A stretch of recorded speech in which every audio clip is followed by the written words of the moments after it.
Hello friends, இன்றைக்கி நம்ம பார்க்க போகிறது ஒரு விலாக் தான்.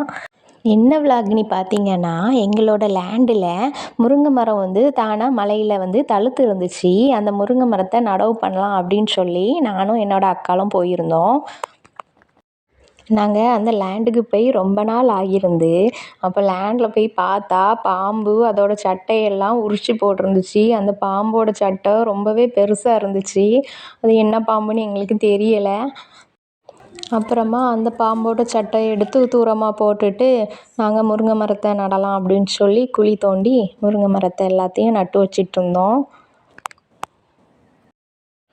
அப்புறமா எங்கள் லேண்டில் வெள்ளரிக்காய் மாதிரி சின்னதாக ஒரு காய் ஒரு கொடியில் காய்ச்சிருந்துச்சு. அது ஆனால் வெள்ளரிக்காவா வேறு காயான்னு தெரியலை. அந்த காய் என்ன காய்ன்னு தெரிஞ்சால் கமெண்டில் சொல்லுங்கள். அந்த காயை சாப்பிடலாமா சாப்பிடக்கூடாதா அதையும் சொல்லுங்கள் தெரிஞ்சால். அப்புறமா எங்களோட லேண்டில் இந்த காய் நிறைய காய்ச்சிருந்துச்சு. இது நாங்கள் சின்ன வயசில் இருக்கச்சில இதை குரங்கு பழம்னு சொல்லுவோம். இதில் நல்லா பழுத்த பழம் எல்லோ கலரில் மாறும். அந்த எல்லோ கலரில் மாறின பழத்தை சாப்பிடலாம். நாங்கள் முன்னாடி சாப்பிட்ருக்குறோம். நீங்கள் அந்த பழத்தை சாப்பிட்ருக்கீங்களா அப்படின்னு சொல்லி கமெண்டில் சொல்லுங்கள்.